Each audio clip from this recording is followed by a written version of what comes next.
আমার যুবক ভাইরা, নবীর প্রতি কত মায়া, নবীর প্রতি কত মায়া রে। পয়গম্বর কান্দে রে। আল্লাহ জিবরাইল পাঠাইয়া বলে, বন্ধু কেন কান্দেন, কেন কান্দেন? নবী বলে, মালিক এতটা রক্তাক্ত করছে, আমারে কোনো অভিযোগ দেই নাই। আল্লাহ নিজের সন্তান দুনিয়ার থেকে বিদায় হয়ে গেছে গো, আমি অভিযোগ করি নাই। আমার নবী এতটা মায়ের খাইল, এরপরও আল্লাহর কাছে অভিযোগ করে নাই। তায়েববাসীর উপরে অভিশাপও দেয় নাই। তায়েববাসীরা যখন নবীরে রক্তাক্ত করছে, আল্লাহ তখন বলছে, বন্ধু যা বলবেন তা করব, যা বলবেন তা করব। আমার আল্লাহ নবীর কাছে অনুমতি চায়, আপনি খালি অর্ডার দেন। নবী বললেন, আল্লাহ যা বলবো তাই যদি করেন তাহলে তাদেরকে হেদায়েত দিয়া দেন। সুবহানাল্লাহ। আমার যুবক ভাইরা, মায়ার নবী, দয়ার নবী অভিশাপ দিল না, মায়ের খাইল, অভিশাপ দিল না। এই মক্কাবাসী কি পরিমাণ নির্যাতন যে করছে শুনলে আর সহ্য হবেন। আমার নবীরে তারা এতটা নির্যাতন করছে 13টা বছর, এক চাটিয়া এক তরফা, কোনো প্রতিবাদ রাসূলের পক্ষ থেকে ছিল না। তারা একতরফা আমার নবীরে তারা মারছে, নবীর সাহাবীদেরকে দুনিয়ার থেকে বিদায় করে দিছে, রক্তাক্ত করছে, শান্তি দেয় নাই, নির্যাতন করছে। আল্লাহর হাবিব 13টা বছর নির্যাতন সহ্য করলো রে। কতটা নির্যাতন করছে, মারতে মারতে বেহুশ করে দিল। এমনকি নিজের বিটা বাড়ি পর্যন্ত, যেখানে নবীর দাদা বাবা আত্মীয় স্বজন ছিল, সেই জমিনেও আমার নবীরে তারা থাকতে দিল না। নবীরে 13 বছর মারল, হত্যা করার ষড়যন্ত্র করলো। আল্লাহর হাবিবকে তারা হত্যা করার ষড়যন্ত্র করলো। যে আবু জাহেলের নাম আপনারা শুনেন, আবু জাহিল্লা মিটিং করে, বারবার মিটিং করে কি করা যায় মুহাম্মদকে নিয়া। একবার এক মিটিংও গিয়া দেখে আবু জাহেল তার সাঙ্গ পাঙ্গ নিয়া আল্লাহর নবীর বিরুদ্ধে কিভাবে নবীকে মক্কার থেকে বিতাড়িত করা যায়, দুনিয়ার থেকে সরায়া দেওয়া যায়, এমন মিটিং করে। এর মধ্যে একজন মুরব্বী আইসা দাঁড়াইছে পরে আবু জাহেল মুরব্বীর দিকে তাকায়া বলে, জানেননি আমরা কি মিটিং নিয়ে বসছি? মুরব্বী কয়, আমি জানি তোমরা মুহাম্মদকে মারার জন্য মুহাম্মদের ব্যাপারে সিদ্ধান্ত নিছ। এবার আবু জাহেল কয়, দেখেন তো আমাদের পরামর্শ, কেউ পরামর্শ দেয় মুহাম্মদকে মক্কা থেকে বাহির করে দিব, কেউ পরামর্শ দেয় মুহাম্মদকে আঘাত করে রাতের বেলা কোথাও নিয়ে ফালাইয়া দিব। আর আবু জাহেল কয়, মুহাম্মদকে আমি চাই হত্যা করতে, নাউযুবিল্লাহ। ওই মুরব্বী কয়, তোমার পরামর্শটা আমার ভালো লাগছে। এই মুরব্বী হলো মিস্টার ইবলিস। ইবলিস মানুষের সুরত ধরতে পারত। তখন হয় আমার তোমার পরামর্শটা ভালো লাগছে। ফাইনাল সিদ্ধান্ত নিল, আল্লাহর নবীকে তারা দুনিয়ার থেকে বিদায় করে দিবে। আল্লাহ নবীরে ইঙ্গিত দিয়া দিল, বন্ধু আপনাকেই মক্কা ছেড়ে দিতে হবে, অচিরে আপনাকে মক্কা ছেড়ে দিতে হবে। আল্লাহর নবী হযরত আবু বকরকে একদিন বললেন, আবু বকর রে, যে কোনো সময় মক্কা ছেড়ে আমি মদিনার দিকে রওনা দিতে পারি, সফরটা হবে রাত্রে, সঙ্গীটা হবে তুমি। এতটুক জানায়া দিল। অন্যদিকে হাবিবে কিবরিয়াকে মারার জন্য ষড়যন্ত্র চলতেই লাগলো। একদিন আল্লাহর হাবিব ঘুমিয়ে আছে, মক্কার কাফের বেঈমানরা একত্রিত হইয়া সিদ্ধান্ত নিল আজকে রাত্রে নবীকে হত্যা করবে। জোরে জোরে কন্যা নাউযুবিল্লাহ, আজকে রাত্রেই হত্যা করবে। জিবরাইল আইসা বলে, হুজুর উঠুন, আপনি ঘুম থেকে জাগ্রত হন, আল্লাহর পক্ষ থেকে খবর আসছে, এখন আপনি তাড়াতাড়ি এই ঘর ছেড়ে চলে যান, কারণ গোটা বাড়ি চতুর্দিক বেঈমানরা ঘেরাও করে রাখছে। আবু জাহেলের বাহিনীরা আপনার ঘর ঘেরাও করে রাখছে, আপনাকে হত্যা করার জন্য তারা সিদ্ধান্ত নিছে। গো নবী, আপনি ঘর থেকে বাহির হয়ে যান। আল্লাহর নবী চিন্তা করলো, আমি যদি মক্কা ছেড়ে এখন বাহির হয়ে যাই, কিন্তু মক্কার মানুষ আমার কাছে কিছু আমানত রাখছে, বিশ্বাস করে আমার কাছে জিনিসপত্র রাখছে, যদিও নবীরে ভালো পায় না, নবীর ধর্ম গ্রহণ করে না, কিন্তু আল্লাহর নবী যে আল আমিন, নবী যে একজন আমানতদারী, সেটা তাদের বিশ্বাস হইতো। তাই দামি দামি জিনিসগুলা নবীর কাছে রাখতো। আল্লাহর হাবিবের কাছে মক্কা অনেক মানুষ অনেক কিছু দিয়া রাখছে। পয়গম্বর হযরত আলীকে বলল, আলী রে, আমি যদি এখন চলে যাই, পাওনাদার এসে যদি আমারে না পায়, তাহলে আমার প্রতি ধারণা খারাপ হবে। তাই আমি চাই আমি ঋণ মুক্ত হইয়া কোথাও চলে যাই। আমার মালিক আমার অর্ডার দিস, আমার চলে যেতে হবে। হ্যাঁ আলী, আমি যে এই বিছনায় শুয়ে গেলাম, ঠিক এই বিছনাতে তুমি কম্বল মুড়ি দিয়া শুয়ে থাকো, আর জিনিসপত্রগুলা মানুষ আসলে তাদেরকে বুঝাইয়া দিও, আর শীঘ্রই তোমার সাথে আমার দেখা হবে মদিনায়। সুবহানাল্লাহ। এই কথা বলেন, কথা বলেন, আমার কথাগুলি মনোযোগ দিয়া শুনেন। হযরত আলী নবীর বিছানায় কম্বল মুড়ি দিয়া শুয়ে গেল। শোয়ার সাথে সাথে বলুন তো দেখি, এই সময়টায় যদি আপনাকে শোয়ানো হয়, আপনার কি ঘুমে ধরবে? কারণ নবী মনে করেই তো তারা তরবারি চালাইব, কারণ নবীর বিছানায় হইল হযরত আলী। বেঈমানরা দরজা খুলেই তো আক্রমণ করবে। হযরত আলী ওই জায়গাতে কিভাবে ঘুমায় রে? বেঈমানরা চতুর্দিক দিয়া, ঘরের চতুর্দিক দিয়া দাঁড়ায় আছে। আল্লাহর হাবিব ঘর থেকে বাহির হইয়া দরজাটা খুইলা উনি বলতে লাগলেন, ওয়াজআলনা মিন বাইনি আইদিহিম সাদ্দান ওয়া মিন খালফিহিম সাদ্দান ফাআগশাইনাহুম ফাহুম লা ইউবসিরুন। আল্লাহর নবী আয়াতটা পড়ে বালুর মধ্যে ফুঁক দিয়া যখন ছিটাইয়া দিল, প্রত্যেকটা বেঈমানের কোনায় কোনায় গিয়া ঢুকে গেছে। বেঈমানরা তাদের হাত দিয়া চোখ কসলাইতে লাগলো। আল্লাহর হাবিব তাদের সামন দিয়া বাহির হয়ে গেছে। সুবহানাল্লাহ। তারা বলতে পারে না, বলতে পারে না, কারণ তারা চোখে হাত দিয়া কসলাইতে ছিল। নবী নিরাপদে একেবারে তাদের কাছ থেকে চলে গেছে। অন্যদিকে বেঈমানরা ঘরের ভিতরে প্রবেশ করলো। ঘরের ভিতরে প্রবেশ করে যেই মাত্র তরবারি নিয়া নবীর বিছানার সামনে দাঁড়ায় আছে, নবী মনে করে তারা হত্যা করবে, কিন্তু হঠাৎ করে একজন কম্বলটা সরাইলেন। সরাইয়া দেখেন নবীর বদলে এখানে হযরত আলী শুয়ে আছে। সুবহানাল্লাহ। হযরত আলী রাদিয়াল্লাহু তাআলা গভীর ঘুমে, তারা ডাইকা তুলছে, হেই মিয়া, তুমি এখানে কিভাবে ঘুমাইলা? কিরে আলী, আমরা তো জানি কেন তোমার নবী মুহাম্মদুর রাসূলুল্লাহ সাল্লাল্লাহু আলাইহি সাল্লাম ঘুমানোর কথা। আলী রে, মুহাম্মদ নাই করেছিল? বলে ছিল তো। বাহির হইল কোন সময়? বলে তোমাদের সামন দিয়া আমার নবী বাহির হয়ে গেছে। সুবহানাল্লাহ। আর হয় কি আশ্চর্যের ব্যাপার! আর তুমি এখানে যে শুইলা, তোমারে তো আমরা গভীর ঘুম থেকে ডাইকা তুললাম, তুমি এই সিচুয়েশনে ঘুমাইলা কেমনে? কারণ আমরা তো আক্রমণ করলাম বলে মুহাম্মদ মনে করে, তো তোমার কি একটু ভয় লাগে নাই যে আমরা যে তোমার হত্যা করবো? তোমাকে ভয় লাগছে না? হয় আমি যাবৎ যত ঘুম ঘুমাইছি, আজকের মতো এত গভীর ঘুম আমার কখনো লাগে নাই। আচ্ছা, কোন এখানে কি ঘুমে বসো? হযরত আলীরে প্রশ্ন করলো, আলী তোমার কি ভয় লাগে নাই?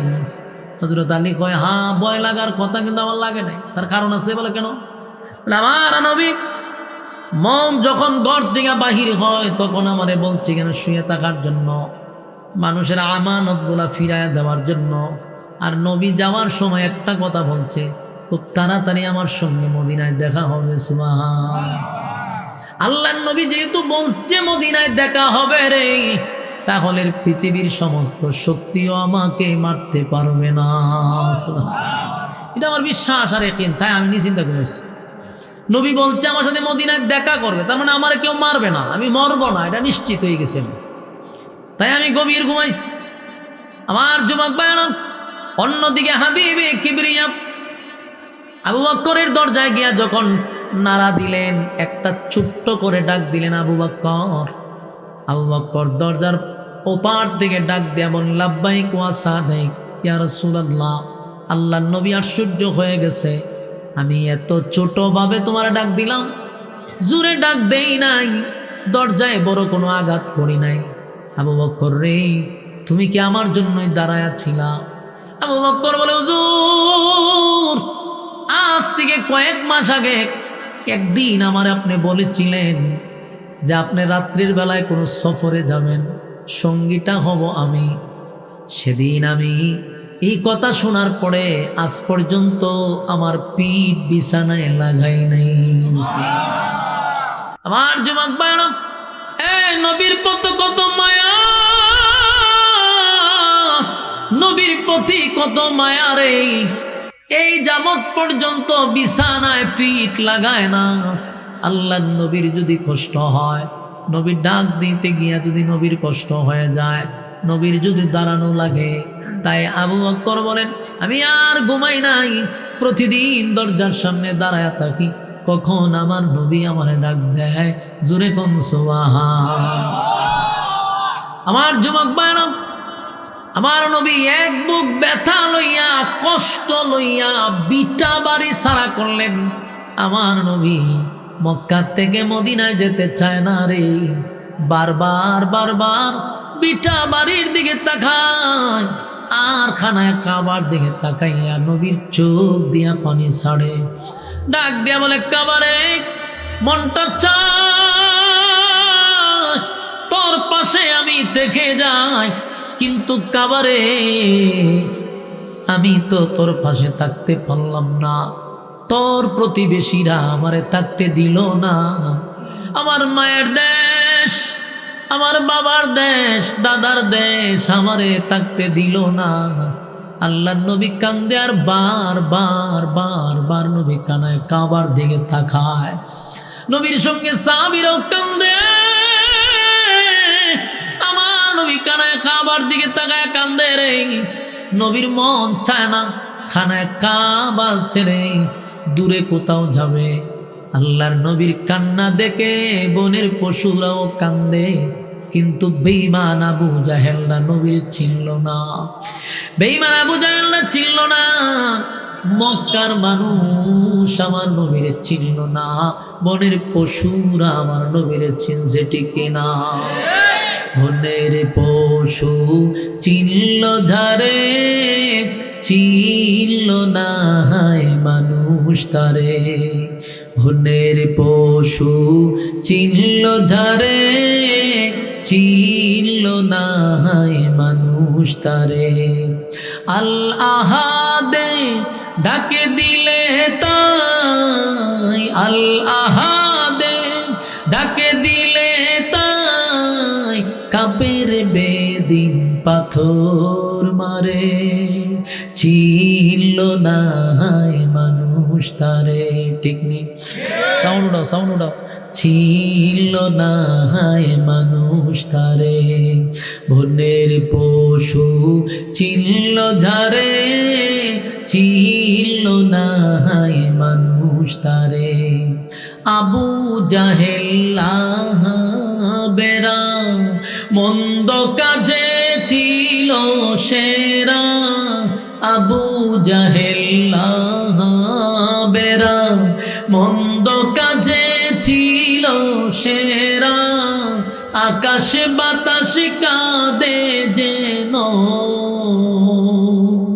আকাশ বাতাস কাঁদে যেন, তাদের হাজার অনাচারে। ছিল না মানুষ তারে, ছিল না মানুষ তারে। পাগলে বলে দেই যে তারা, বিটে মাটি করে ছাড়া।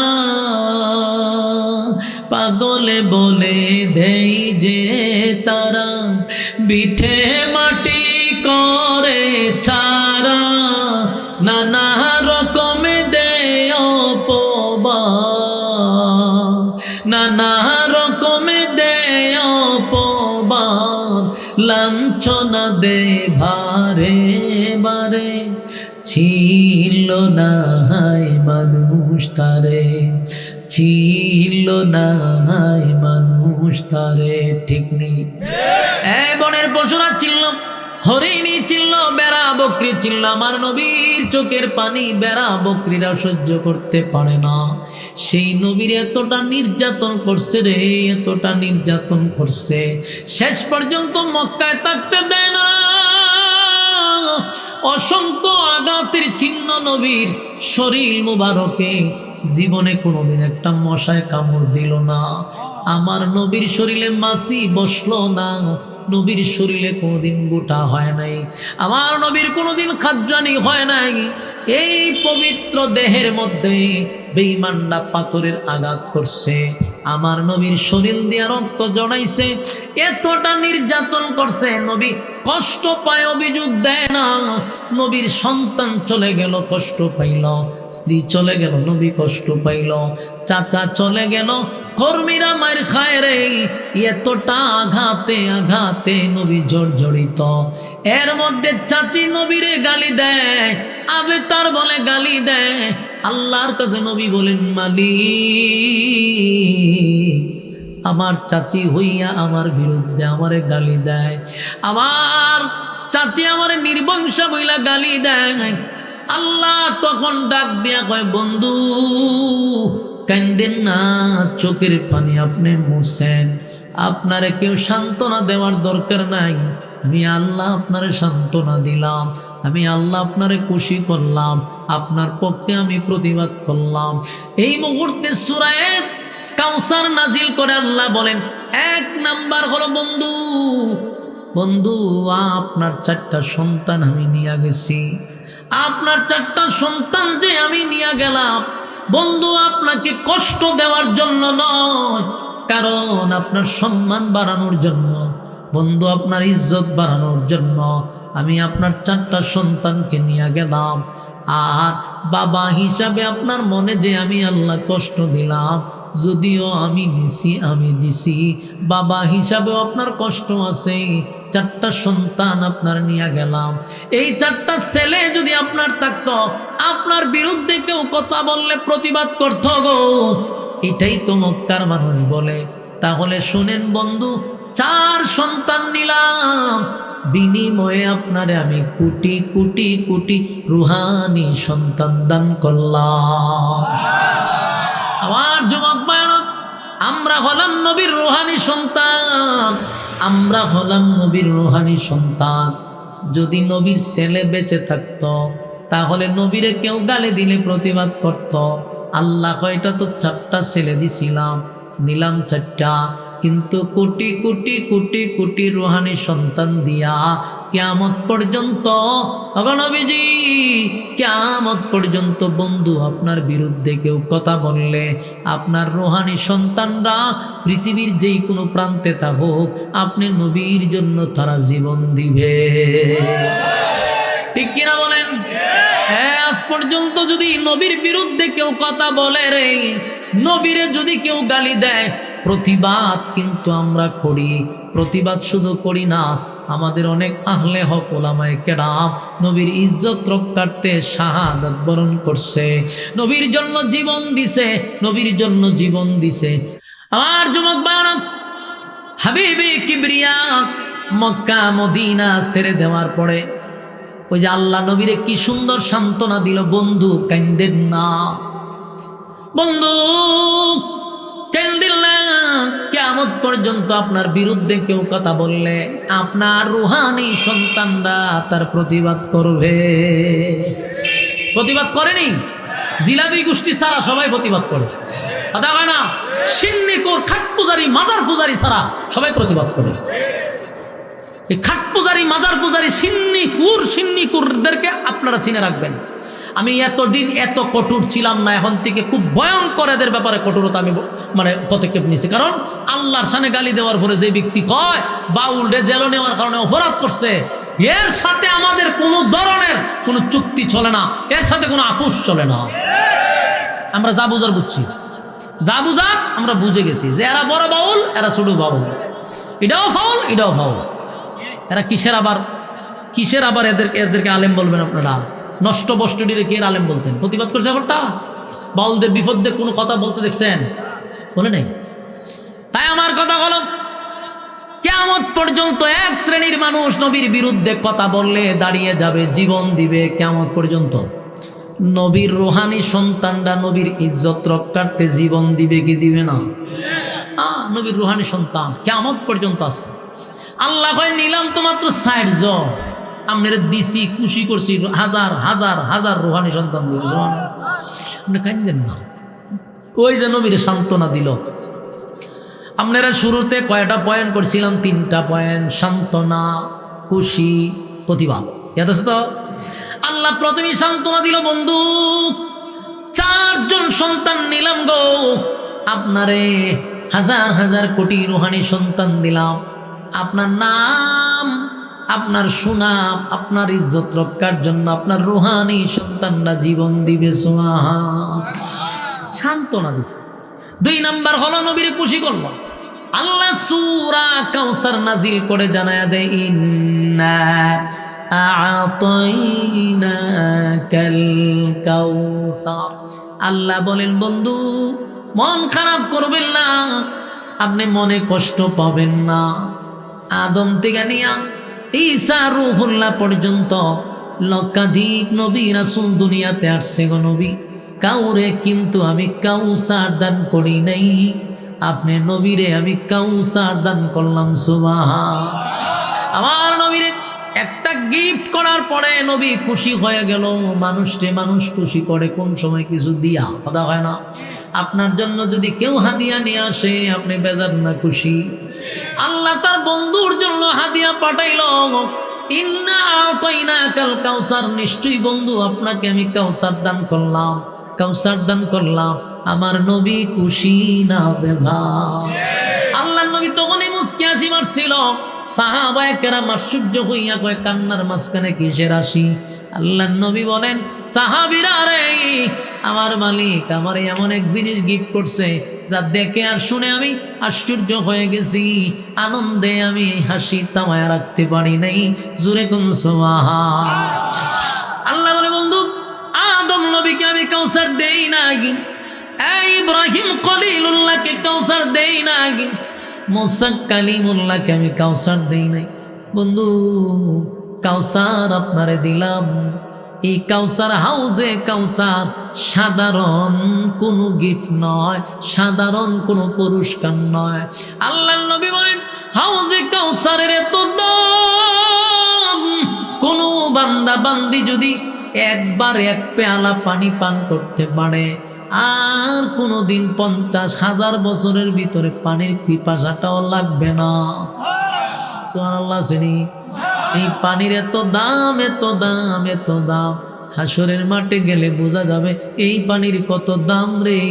যে পানিটা পান করবে আরশের ছায়ার নিচে বসার সুযোগ পাবে, যে পানি পান করতে পারবে না তার উপায় থাকবে না, উপায় থাকবে না। পানি যদি পান না করতে পারি গো, জিহ্বাটাও কুকুরের মতো বাহির হয়ে যাবে, মাথার মগজটাও গলে যাবে, অস্তিত্ব বিলীন হয়ে যাবে। যদি 1 ফোঁটা পানি পান করতে পারি, পানির পিপাসাও লাগবে না, জিহ্বাও বাহির হবে না। পানি না পান করলে অস্তিত্ব টিকে থাকবে না। কথা কি বুঝতেছেন? আল্লাহ বলেন, ইন্না আ'তাইনাকাল কাউসার, বন্ধু আপনাকে কাউসার দিলাম, কাউসার দিলাম। ওই যে একটা আয়াত পড়ছি সূরা দুহা, ওয়া নাসাউফা ইউতিকা রাব্বুকা ফাতারদা। আল্লাহ বলছে আমি আপনাকে অচিরেই খুশি করব। হ্যাঁ, অচিরেই খুশি করব।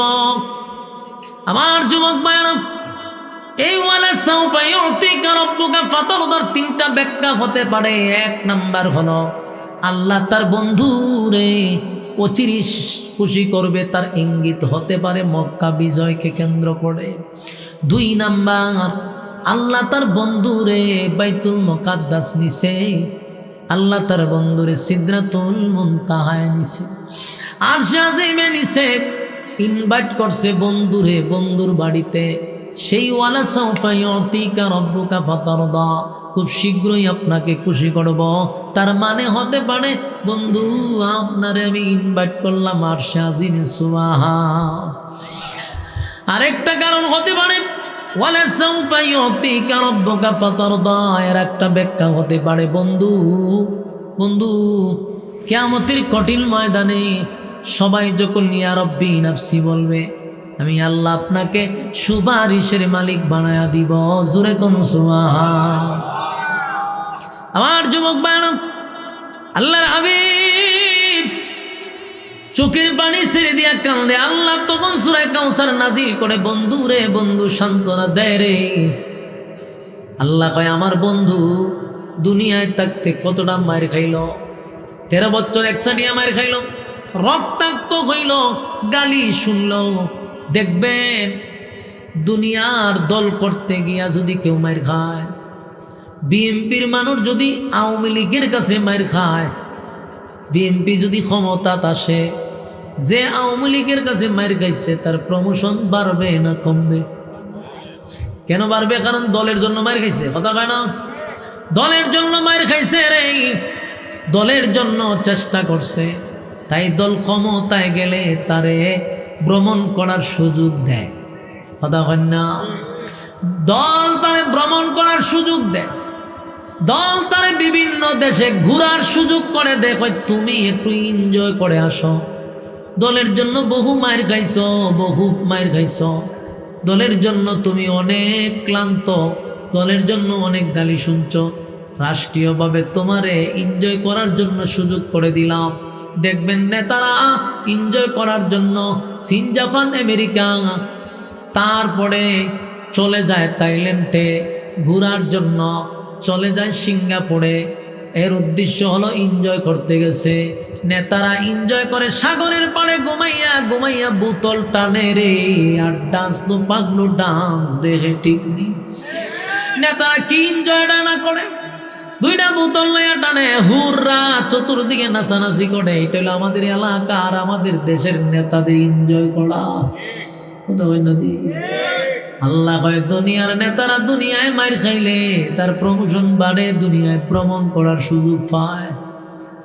আর আমার বন্ধু আমার দল করতে গিয়ে মার খাইল, বন্ধু আমার দল করতে গিয়ে মার খাইছে রে, বন্ধু আমার দল করতে গিয়ে রক্তাক্ত হইছে, বন্ধু আমার দল করতে গিয়া দান দান বাংলো, আমার দল করতে গিয়ে রক্ত ঝরাইল। আল্লাহ বলে বন্ধু আমি আপনারে প্রমোশন বাড়ায়া দিব। আল্লাহ তার বন্ধুরে দাওয়াত দিছে, স্পেশাল দাওয়াত দিয়া দিছে। দুনিয়ার নেতারা দুনিয়ায় ভ্রমণ করে না বন্ধু, আপনারে দুনিয়ায় ভ্রমণ করাবো না, আপনার আমি 7 আসমানে ভ্রমণ করাবো। জুড়ে জুড়ে কোন সুবহান।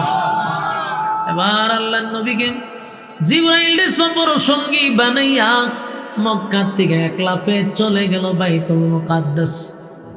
সেখানে গিয়া আল্লাহর নবীকে বাইতুল মুকাদ্দাসের ভিতরে ঢুকাইয়া লক্ষাধিক নবী রাসূলকে আল্লাহ সেখানে বসাইয়া নবীরে ইমাম বানাইয়া সামনে পাঠাইয়া দিলেন। লক্ষাধিক নবী রাসূলকে আমার আল্লাহ মুসল্লি বানাইয়া দিলেন। সেদিন থেকে আমার নবীর একটা উপাধি ইমামুল মুরসালিন। আমার নবীর আল্লাহ সমস্ত নবীদের ইমাম বানাইয়া দিল রে। তারপরে আমার আল্লাহ বলে বন্ধু এটা তো আপনার দুনিয়ার সফর, এখন আপনাকে আমি আর দুনিয়ায় সফর করাবো না। দুনিয়ার নেতার সাথে আপনার নেতাগিরির তুলনা হয় না, তাই আপনার সফরটাও হবে দুনিয়ার থেকে আলাদা। তাই আল্লাহ বন্ধুরে দাওয়াত দিয়া প্রথম আসমান, দ্বিতীয় আসমান, তৃতীয় আসমান, এইভাবে 7টা আসমান আছে রে। এইভাবে 7 আসমান পর্যন্ত বন্ধুরে নিয়ে গেছে। জুরে কোন সুবহান। সিদরাতুল মুনতাহায় গেল। প্রত্যেক আসমানে আসমানে নবীর সঙ্গে ফেরেশতাদের সাক্ষাৎ হইল, দেখা হইল, নবীদের সঙ্গেও কথা হইল। এরপরে চলে গেলেন। সেখানে যাওয়ার পরে সিদরাতুল মুনতাহা এটা শেষ একটা স্টেশন। এরপরে আর যায় না কিছু। এরপরে গাড়ি নাই, লাইন নাই, কিচ্ছু নাই। হযরত জিবরাইল বলে, হুজুর সফর সঙ্গী ছিলাম আপনার সঙ্গে, 7টা আমি আসমান ঘুরে ঘুরে আপনার দেখাইলাম, আনলাম এই পর্যন্ত, কিন্তু হুজুর এখন যে গাড়ি আসবে সেই গাড়ির টিকিট আল্লাহ আমারে দেয় নাই। এখান থেকে এখন আপনার একাই যেতে হবে, সেটাই স্পেশাল গাড়ি গো, যেই গাড়ির টিকিট আমি পাই নাই, নবী আপনার জন্য আল্লাহ দিছে। এরপর আল্লাহ রফরফ নামক একটা গাড়ি পাঠাইয়া আমার নবীরে আরশে আজিমে ইনভাইট করছে। চিৎকার দিয়া কোন সুবহান। আল্লাহ তার বন্ধুর সঙ্গে সাক্ষাৎ করলো, কথা বললো, জান্নাত জাহান্নাম বন্ধুরে দেখাইলো। আমার নবীর সসম্মানে আবার কিছু হাদিয়া তোফা দিয়া দুনিয়ার জমিনে বন্ধুরে পাঠায়া দিছে। কেন জানেন? আমার বন্ধু আমার দল করতে গিয়ে মায়ের কাছে, তাই বন্ধুরে খুশি করছে। দুনিয়ার কোন নবী রাসূলকে দুনিয়ার থেকে আরশে আজিমে নেয় নাই, শুধুমাত্র একটা অফারই ছিল আমার নবীর জন্য। সুবহান। আমার যুবক ভাইরা, সেই নবী যখনই কান্না শুরু করে, আল্লাহ বলেন, বন্ধু আপনার কান্না যে আমি বরদাস্ত করতে পারি না, বন্ধু আপনার কান্না আমি সহ্য করতে পারি না। আমার নবী কানলে যেন মুক্তা জড়ে, নবীর কান্না দেখলে সাহাবায়ে কেরাম কান্দে, নবীর কান্না দেখলে মহিষরা কান্দে, ভেড়া বকরিরা কান্দে। সেই কান্না কি আমার মালিক বরদাস্ত করতে পারে? দুনিয়ার সব নবীরা আমার আল্লাহর জন্য পাগল ছিল রে, আর আমার আল্লাহ আমার নবীর জন্য পাগল। জোরে কোন সুবহান। আমার নবীর জন্য সূরা কাউসার নাজিল করছে রে। সূরা কাউসার, এই সূরাটাকে বলা হয় শানে রাসূল সাল্লাল্লাহু আলাইহি ওয়াসাল্লাম। কোরআনে আরেকটা সূরা আছে সূরা ইখলাস, কুল হুয়াল্লাহ সূরা। এই সূরাটারে বলা হয় শানে এলাহি, আল্লাহর শান মান মর্যাদা নিয়ে আলোচনা। কোরআনের মধ্যে সূরা কাউসার আল্লাহ নাজিল করলো, যেই সূরাটা নবীর শান আর মর্যাদা নিয়া।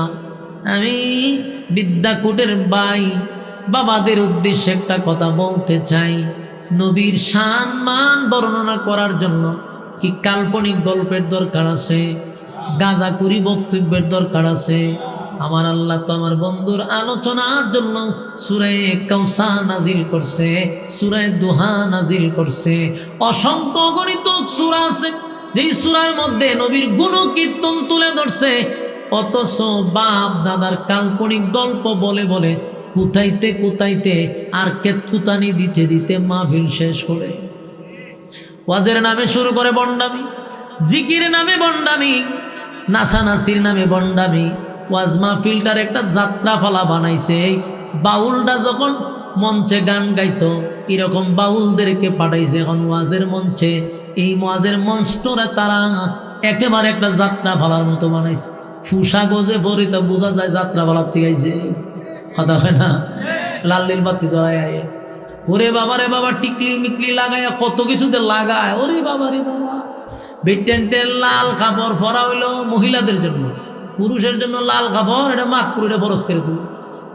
লাল কাপড় দিয়া ভাগরি বান্ধে, উল না দিয়া ভাগরি বান্ধে, উল না লাগায়, কিতা করে কিতা না। ওই যে কইলাম, বুঝছেন নি?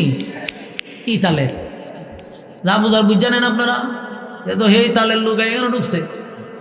আমার যুবক বায়ন, ওয়াজ মাহফিলে নবীর শান নিয়ে আলোচনা করলে আল্লাহ নবীর শানে সূরা নাজিল করছে। আল্লাহর সম্মান তাওহীদের আলোচনা করলে সূরা ইখলাস নাজিল করছে।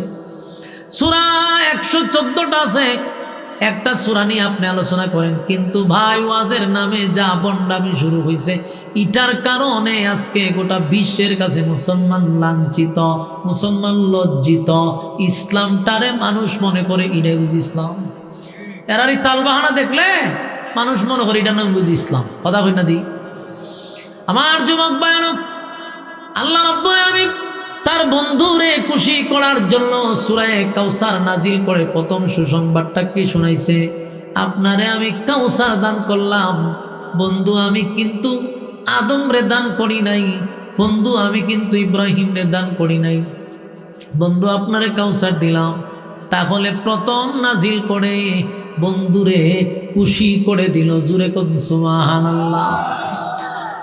এরপর আল্লাহ বলেন ফাসাল্লি লিরাব্বিকা ওয়ানহার ইন্না শানিআকা হুয়াল আবতার।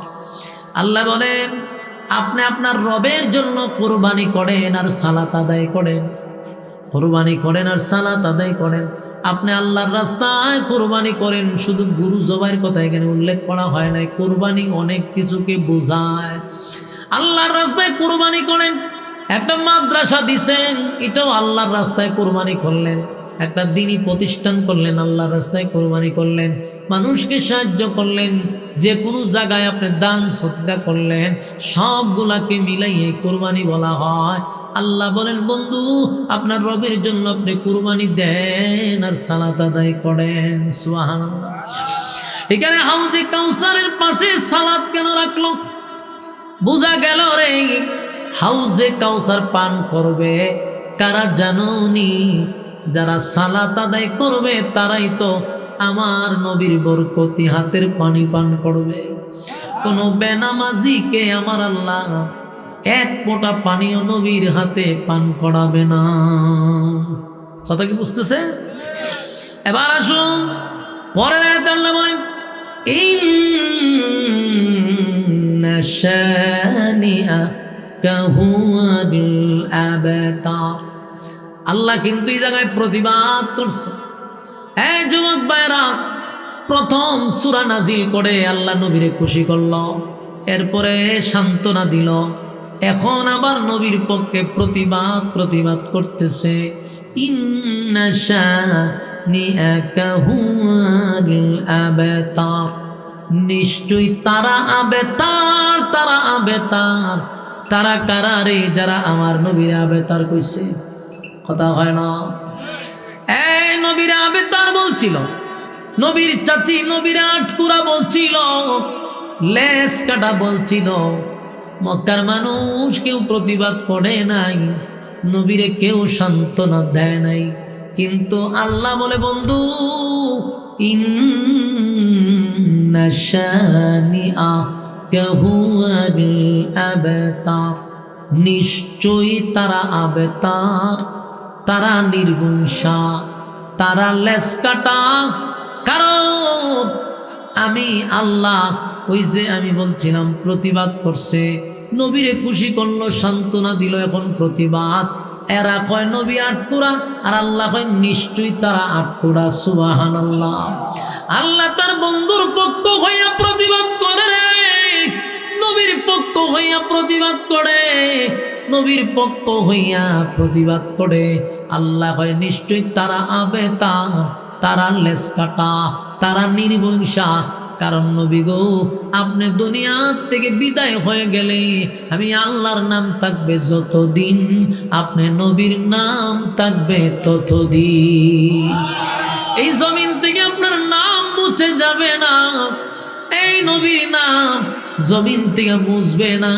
যেদিন ইসরাফিল সিংহাত ফু মারবে, দুনিয়া তছনছ হয়ে যাবে, সেদিন আল্লাহ বলেন এই দিন পর্যন্ত আপনার নাম জমিনে আছে, আমার নামও আছে। বন্ধু টেনশন করবেন না, আপনার নামের ইজ্জত রক্ষা করবে রোহানি সন্তানরা। তাই আল্লাহ প্রতিবাদ করে বলেন আমার বন্ধু আবেতার নয় রে, আমার বন্ধুর নাম নেওয়ার জন্য কিয়ামত পর্যন্ত লোক থাকবে। এই যে আমরা নবীর শানে দুরূদ পড়ি, সেকেন্ডে সেকেন্ডে সেকেন্ডে লক্ষ কোটি দুরূদ নবীর রওজাতে পৌঁছে যায়। উম্মতরা যে কোনো প্রান্তে নবীর দুরূদ যদি পড়ে, ঘুমাইয়া পড়েন, দাঁড়াইয়া পড়েন, শুইয়া পড়েন, কিন্তু এই দুরূদ আমার নবীর কাছে ফেরেশতারা পৌঁছায়া দেয়। আমার যুবক ভাইয়েরা, আমার নবীর শানে মানুষ দুরূদ পড়ে, কত সেকেন্ডে সেকেন্ডে গোটা পৃথিবীর থেকেই আমার নবীর উপরে দুরূদ বর্ষিত হয়। নবীর রোজা মুবারকে সাহাবায়ে কেরামরা বলেন, আমরা যখন নবীর দুরূদ পড়তাম আল্লাহর নবী বলতো, আমার দুরূদ যারা পড়বে আমি দুনিয়ার থেকে বিদায় হয়ে গেলেও আমার আল্লাহ ফেরেশতাদের মাধ্যমে অমুকের নাম, অমুকের ঠিকানা, তোমার বাবার নাম কি, তোমার নাম কি, সব ঠিকানা সহ নবীর রোজা মুবারকে আল্লাহ পৌঁছায়া দিবে। সুবহানাল্লাহ। আমার যুবক ভাইয়েরা, তার মানে বোঝা গেল এই পৃথিবী আছে যতদিন আমার নবীর নাম আল্লাহ রাখবে ততদিন। সুবহানাল্লাহ। তাই আল্লাহ বলেন, ইন্না শানিআকা হুয়াল আবতার, নিশ্চয়ই তারা আবেতার। আজকে তাকায় দেখেন, যারা নবীর আবেতার বলছিল, যেমন আবুল আহাব্বা, আবুল আহাব্বার বউ, বলুন তো দেখি আজ পর্যন্ত আবুল আহাব কারো নাম পাইছেন? আবুল আহাব্বা নাম কারো পাইছেন? উতবা কারো নাম রাখছে? উতাইবা বংশ সরে গেল, আবুল আহাবের বংশরা শেষ। আবুল আহাবের নাম নেওয়ার মতো কেউ নাই। আমার নবীর নাম সেকেন্ডে সেকেন্ডে নবীর নাম বলা হয়, সেকেন্ডে সেকেন্ডে নবীর দুরূদ পৌঁছানো হয়। জুরে কোন ঠিক নেই আমার যুবক ভাইয়েরা। তাই আমরা যখনই সুযোগ পাবো আমরাও দুরূদ পড়ব।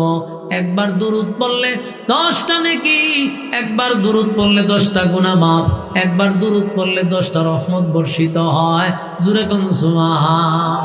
আমার যুবক ভাইরা, শেষ কথা হলো সূরা কাউসার নাজিল করছিল বন্ধুরে খুশি করার জন্য। সূরা কাউসার নাজিল করছে বন্ধুরে সান্ত্বনা দেওয়ার জন্য। সূরা কাউসার নাজিল করছে নবীর পক্ষে প্রতিবাদ করার জন্য। বলুন তো দেখি 3টা পয়েন্ট আপনারা পাইছেননি? আরো জোরে পাইছেন? 1 নাম্বার সান্ত্বনা দিল কি দিয়া? রুহানি সন্তান দিয়া। জবাব দেয় না। 1 নাম্বার সান্ত্বনা রুহানি সন্তান দিয়া। 2 নাম্বার খুশি হইল কাউসার দিয়া। 3 নাম্বার প্রতিবাদ করলো আল্লাহ আবে তার উল্টা জবাব দিয়া। ঠিক নেই? কারা কারা এই কথাগুলি বুঝছেন হাত তুলেন তো দেখি। লিল্লাহে তাকবীর, লিল্লাহে তাকবীর। রাজি আছেন তো ইনশাআল্লাহ? আর ভবিষ্যতে নবীর রুহানি সন্তানরা নবীর ইজ্জত রক্ষা করবে ইনশাআল্লাহ। আল্লাহ কবুল করুক, আমিন। সবাই দুরূদ পড়েন, আল্লাহুম্মা সাল্লি আলা মুহাম্মাদিন ওয়া আলা আলি মুহাম্মাদ কামা সাল্লাইতা আলা ইব্রাহিম ওয়া আলা আলি ইব্রাহিম ইন্নাকা হামিদুম মাজিদ।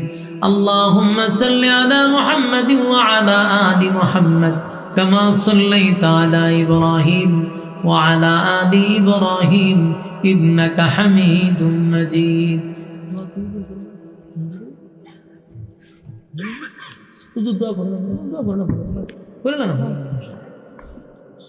বাবা সবাই দোয়া শরীক ইনশাআল্লাহ। আমরা যারা আছি বাহিরে দোয়া শরীক ইনশাআল্লাহ। আল্লাহুম্মা আমিন।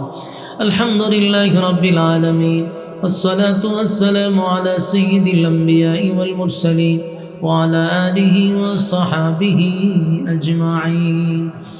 রব্বুল আলামিন আল্লাহ নজুলে রহমতের দ্বার প্রান্তে আল্লাহ সাদা সাদা দাড়িওয়ালা মুরব্বীদেরকে নিয়ে হাত বাড়াইছি।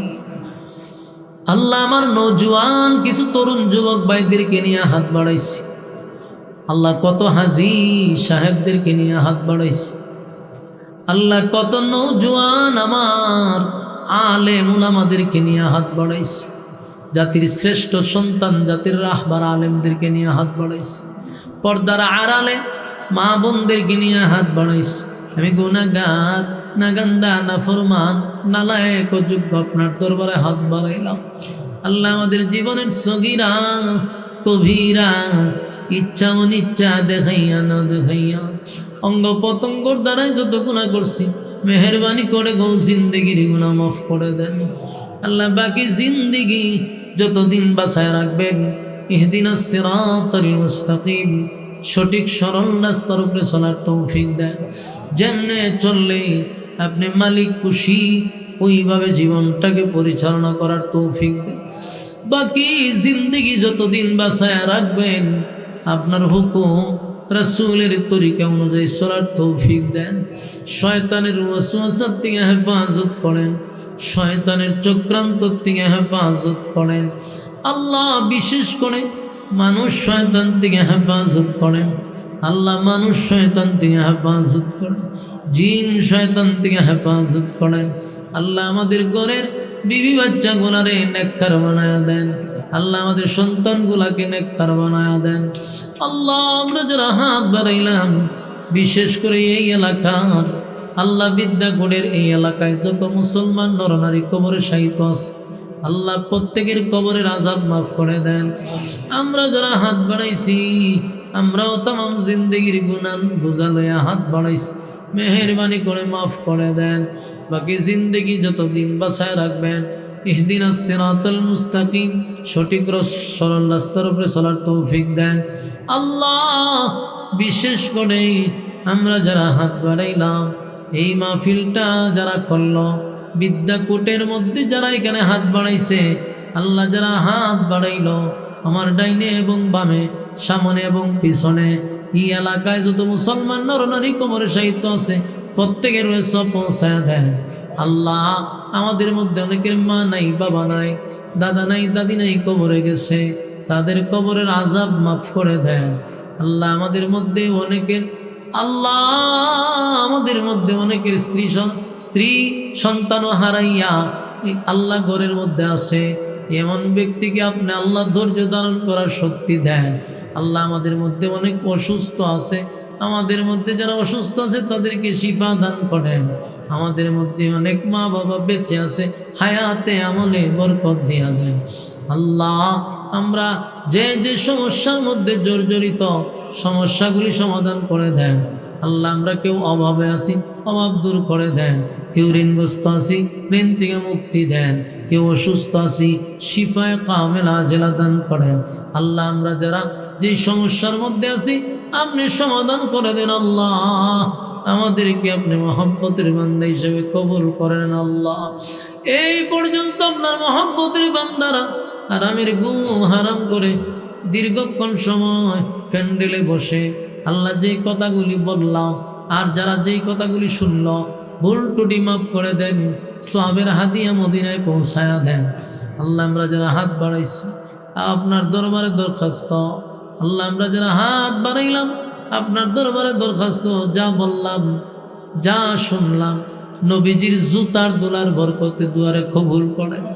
নবীজির জুতার দোলার বরকতে দোয়াটারে কবুল করেন।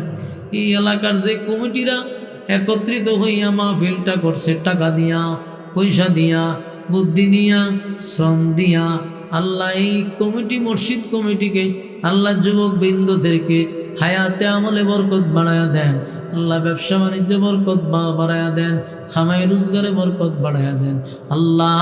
শেষ দরখাস্ত, আমরা যারা এখান থেকে বিদায় হব নিষ্পাপ বানায়া বাড়ির দিকে পৌঁছায়া দেন। সুবহান রাব্বিকা রাব্বিল ইজ্জাতি আম্মা ইয়াসিফুন ওয়া সালামুন আলাল মুরসালিন ওয়ালহামদুলিল্লাহি রাব্বিল আলামিন।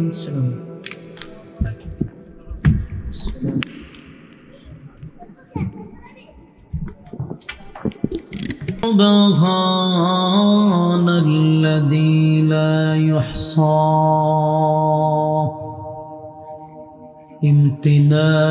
امتنانه باللسان ولا بالقلم،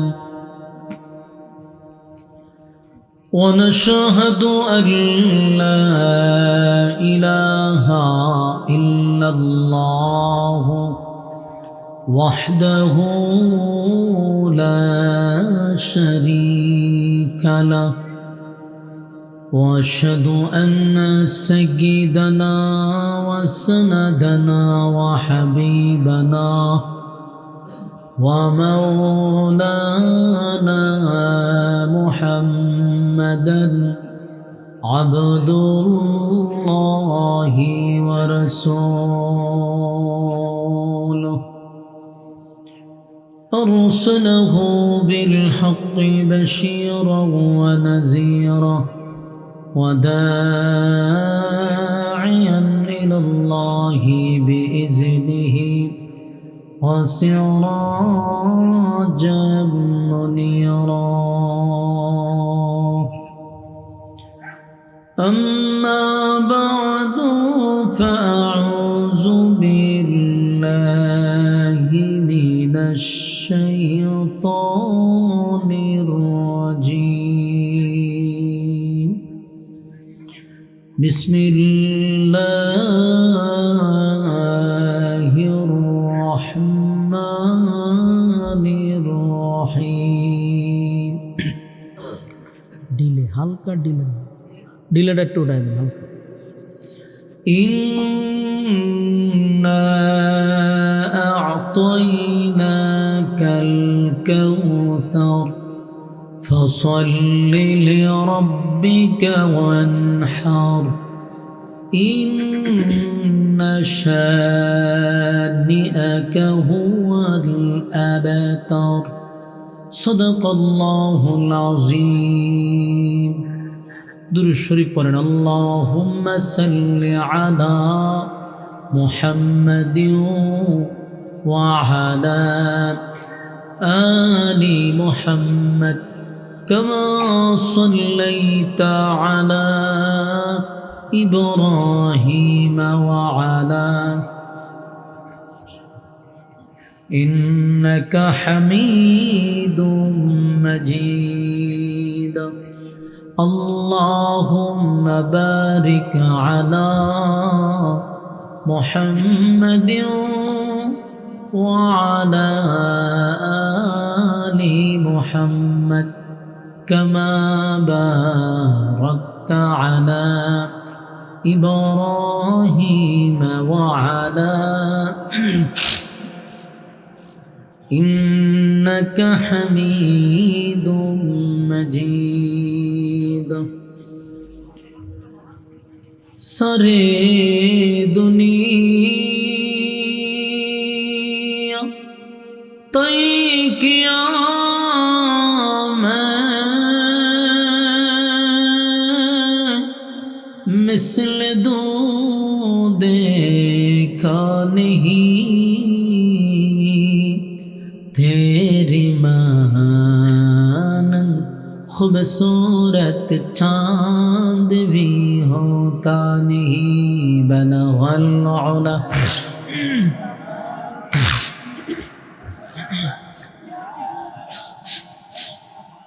حسنت جمیع خصالہ صلو علیہ ذکر باطل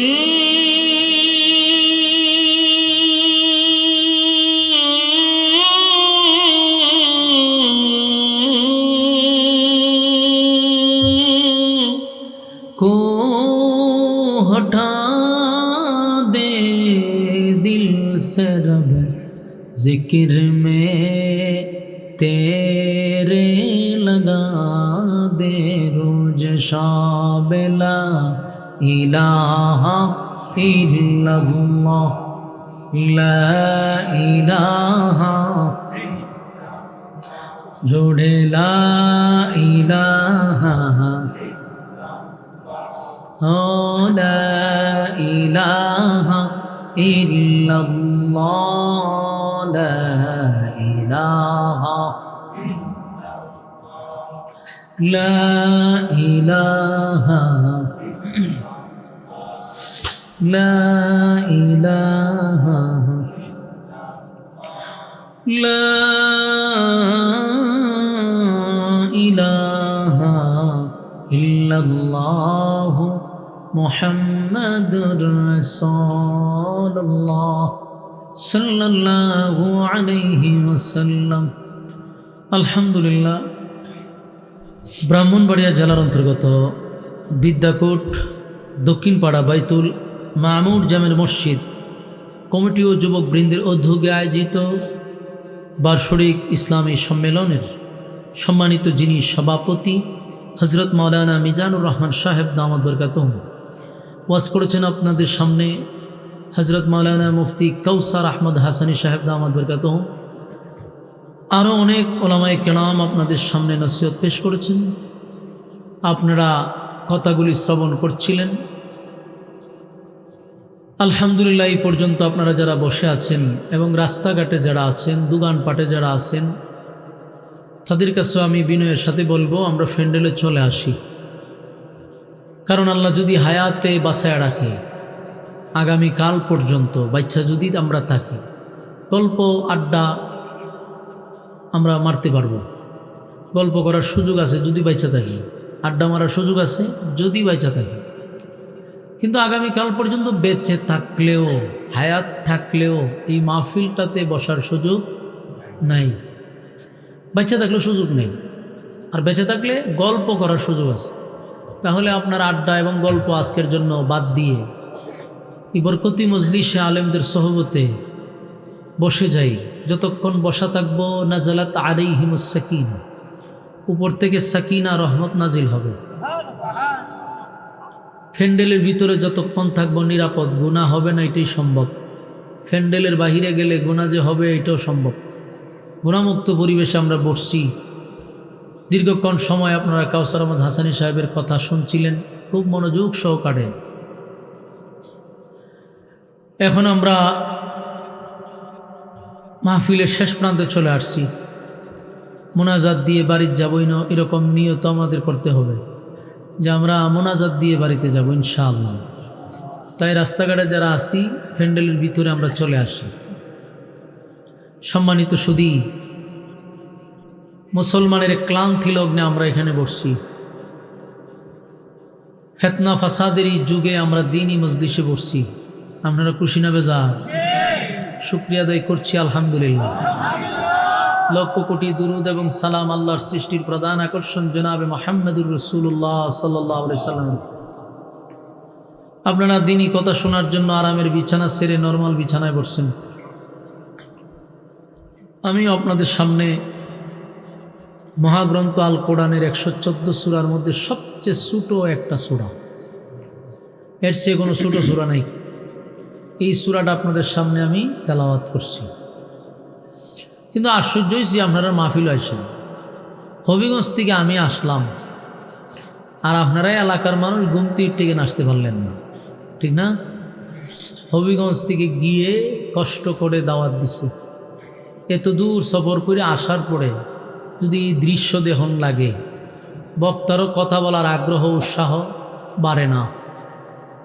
আপনার কমিটি যারা মাহফিল করাইছে তাদেরও আগ্রহ উৎসাহ আর বাড়তে চায় না, কষ্ট পায় যে এত কষ্ট করলাম, রাত দিন অক্লান্ত পরিশ্রম করলাম, যাদের জন্য আয়োজন করলাম তারা বাড়িতে গল্প করে, তারা বাড়িতে ঘুমিয়ে আছে, কেউ আড্ডাতে আছে, কেউ রাস্তাতে আছে। এজন্য ভবিষ্যতেও যেন এই মাহফিলটা টিকে থাকে, যুবকরা মসজিদ কমিটিরা যেন তাদের উৎসাহটা না হারায়। এই জন্য আমরা এই মাহফিলে বসে এই মাহফিলটাকে আমরা একেবারে মোনাজাত পর্যন্ত আমরা এখানে বসে থাকবো এরকম নিয়ত করে আমরা ঘর থেকে বাহির হয়ে যাই ইনশাআল্লাহ। যারা আসেন বাহির হয়ে যায়। দেখেন কোরআনের সবচেয়ে ছোট সূরার মধ্যে একটা সূরা হইল সূরায়ে কাউসার। এই কাউসার আল্লাহ কেন নাজিল করল, নাজিলের কারণটা কি? কোরআনে কারীম নাজিল হয়েছে 3টা কারণে। কোনো সময় আল্লাহ কোনো প্রশ্নের জবাব দেওয়ার জন্য সূরা অথবা আয়াত নাজিল করছে, কোনো সময় কোনো ঘটনাকে কেন্দ্র করে আল্লাহ সূরা অথবা আয়াত নাজিল করছে, কোনো সময় কোনো সমস্যার সমাধান দেওয়ার জন্য সূরা অথবা আয়াত নাজিল করছে। আমার এই তেলাওয়াতকৃত সূরাটি নাজিল করছে আল্লাহ রাব্বুল আলামিন তার বন্ধুকে খুশি করার জন্য, তার বন্ধুকে সান্ত্বনা দেওয়ার জন্য, রাসূলের পক্ষে প্রতিবাদ করার জন্য। মূল কথা একটাই, রাসূলকে খুশি করা, কিন্তু এটার ভিতরে প্রতিবাদ আছে। আল্লাহ তার বন্ধুর পক্ষে প্রতিবাদ করছে, সান্ত্বনা দিছে, খুশি করছে। তাহলে আমি 3টা বিষয় আপনাদেরকে তুলে ধরি। 1 নম্বর, এই সূরাটা নাজিল করে রাসূলকে আল্লাহ খুশি করছে। এই সূরাটা নাজিল করে রাসূলকে সান্ত্বনা দিছে। এই সূরাটা নাজিল করে রাসূলের পক্ষে আল্লাহ প্রতিবাদ করছে। পয়েন্ট কয়টা বাইরিল? আপনারা যদি মনোযোগ দিয়ে আলোচনা শুনতে চান তাহলে একেবারে ধ্যান খেয়াল দিয়া মাঝে মধ্যে হ্যাঁ না ঠিক বেঠিক যেখানে যেটা লাগে এটা লাগাইলি ঠিক, আমি যেন না লাগানি লাগে, তাহলে আলোচনাটা বাড়িতে নিয়ে যেতে পারবেন, একটা সাবজেক্ট ভিত্তিক কথা শুনতে পারবেন। আমরা শুনবো আগে কেন নাজিল হলো, এরপর এটার ভিতরে আল্লাহ কি বলল তার সরল তর্জমা শুনব। নাজিলের কারণ আমি যে কথাগুলি বললাম, যেখানে 3টা পয়েন্ট, হয়তো আল্লাহ রাসূলকে এই সূরাটা নাজিল করে খুশি করছেন, সান্ত্বনা দিচ্ছেন, প্রতিবাদ করছেন। তাহলে আসুন, সূরাটি কোথায় নাজিল হলো, মক্কায় না মদিনায়? এই সূরাটি নাজিল হয়েছে মক্কায়। রাসূল সাল্লাল্লাহু আলাইহি ওয়াসাল্লাম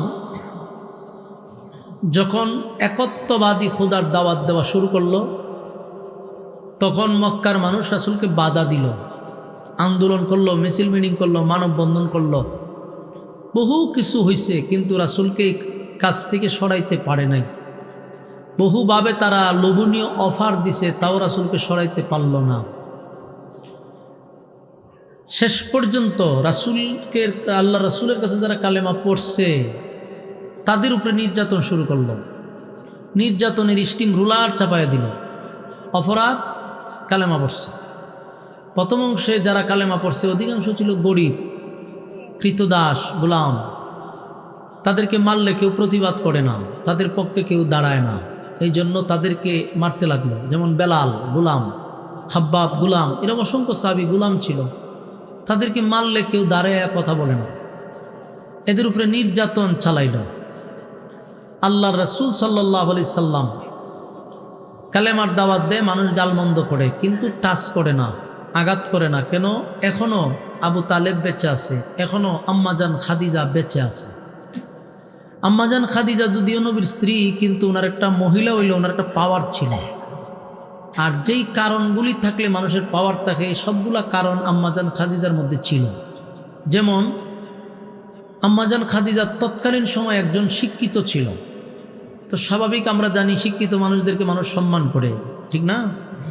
2 নম্বর হলো আম্মাজান খাদিজা তৎকালীন সময়ে একজন শিল্পপতি ছিল, মানে টাকাওয়ালা।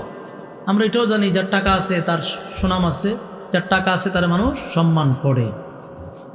3 নম্বর হলো আম্মাজান খাদিজা সম্ভ্রান্ত পরিবারের ছিল। 4 নম্বর হলো উনি রূপে গুণে সেরা ছিল। সবগুলা কারণে মানুষ ওনার সামনে যাইতে ভয় পাইত, কারণ যোগ্যতা আছে, কথা বলতে মানুষ ভয় পাইত। তাই আল্লাহর রাসূলকে গালি দিলেও আম্মাজান খাদিজার সামনে কেউ গালি দেয় নাই অথবা আক্রমণ করে নাই।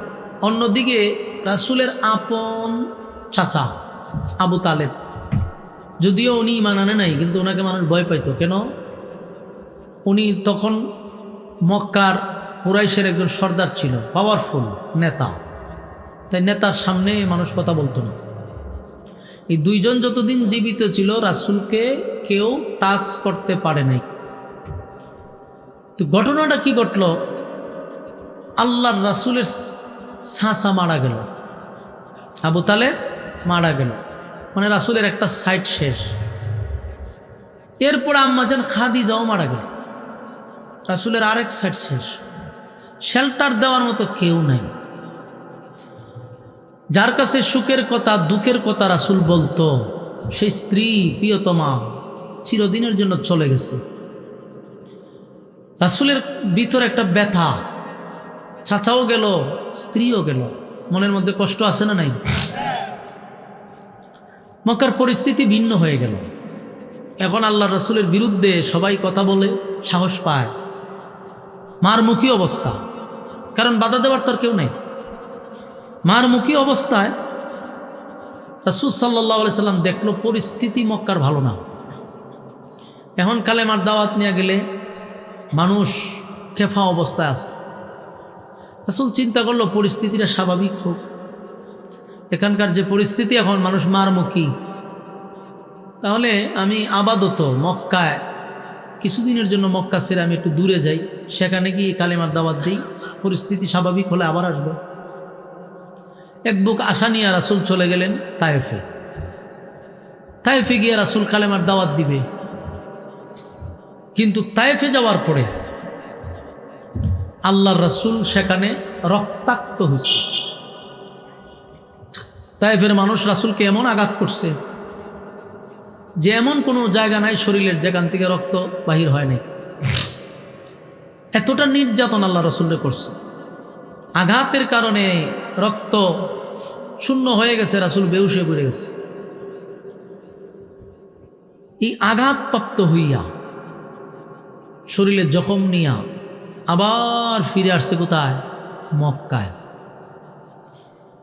মক্কায় আসার পরে উচিত ছিল মক্কার মানুষ ওনাকে একটু সান্ত্বনা দেওয়া, যেটাই হোক আমাদের বংশের আমাদের রক্তের, প্রতিবাদ না করুক সান্ত্বনা তো দিত। কেউ রাসূলকে সান্ত্বনা দিল। তাহলে বলুন তো দেখি কয়টা আঘাতপ্রাপ্ত হয়েছে? 3টা। এই পয়েন্টগুলো আপনাদের হাতে গইনা রাখতে হইব, তাহলে সামনের বয়ানটা আপনাদের কাছে শুনতে বুঝতে সুবিধা হবে।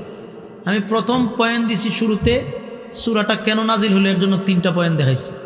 এখন আবার ইয়াদ রাখবেন যে রাসূল কত জায়গায় আঘাত পাইছে, এই আঘাতগুলি ইয়াদ রাখবেন।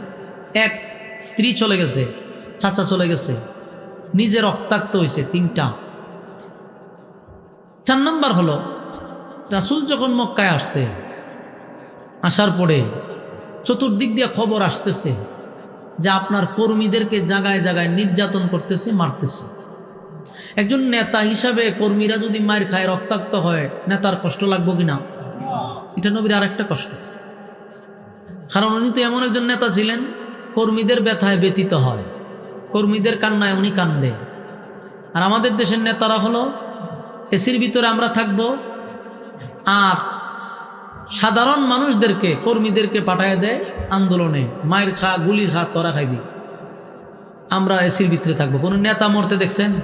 সব কর্মীরা মরে, যেগুলো 500 টাকা দরে কিনা, এগুলো যত রাশিগুলো আবার টেকাতে কিনা, ওই 500 টাকা করে গোটা কিনা। কারণ কোনো নেতার জন্য মাগ না কেউ মিছিল মিটিং করে না, কারণ আপনি এত বড় আল্লাহর লইছেন না যে আপনার লাগে মানুষের জীবন দিব। টেকার লোভি গেছিল, গিয়া জীবন দেওয়ান লাগছে কি 500 টাকার কারণে। কিন্তু এদেশের কোনো নেতার সাথে পাবলিক এমনে এমনে যায় না, বিনিময়ে যায়। কথা বই না দিই, বিনিময়ে যায়। এই জন্য নেতাও চিন্তা করে এরাও তো আমি বিনিময়ে আনছি, যে মরলে তোরা মর। কিন্তু আল্লাহ রাসূল সাল্লাল্লাহু আলাইহি সাল্লামের সাথে যে কর্মীরা আছে তারা কি বিনিময়ে?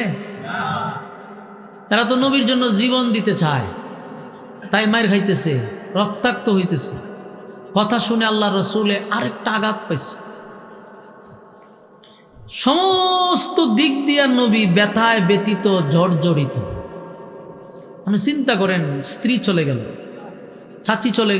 চাচা চলে গেল, নিজে রক্তাক্ত হইল, কর্মীরা মার খাইতেছে। এদিকে নবীর ছেলে 4 জন আছেন, একজন কইরা সব 4 জন মারা গেছে। কথা বুঝতেছেন নি? বালেগ হওয়ার আগেই নবীর 4টা ছেলে মারা গেল। বাবা হিসাবে তার সন্তান যদি মারা যায়, বাবা হিসাবে আঘাত পাইব কিনা? এখানে নবী আরেকটা আঘাত প্রাপ্ত। 4টা ছেলে নবীর চলে গেল। নিজের হাতে ছেলেদেরকে গোসল করাইছে, নিজের হাতে কাপন পড়াইছে, নিজের হাতেই নবী জানাজা পড়াইল, নিজের হাতে কবরে লামাইল, মাটি দিল। বাবা হিসাবে নবীর মনে আরেকটা কষ্ট। সব আঘাত লইয়া, মনে কষ্ট নিয়া খানায় কাবার সামনে বসে রয়েছে। এর মধ্যে আরেকজন সাহাবী আয়েশা কয়, হুজুর আপনার আফন চাচি, নাম হইল উম্মে জামে, ওই আবু লাহেবের বউ, যে আপনার চাচিরে দেখলাম রাস্তার মধ্যে মানুষের কাছে আপনার বিরুদ্ধে অপপ্রচার করতেছে। কি অপপ্রচার? আপনি বলে আবেতার, আবেতার বইলা বইলা আপনার গালি দিতেছে। আবেতার শব্দের অর্থ হইল আটকুড়া, নির্বংশা, লেস কাটা।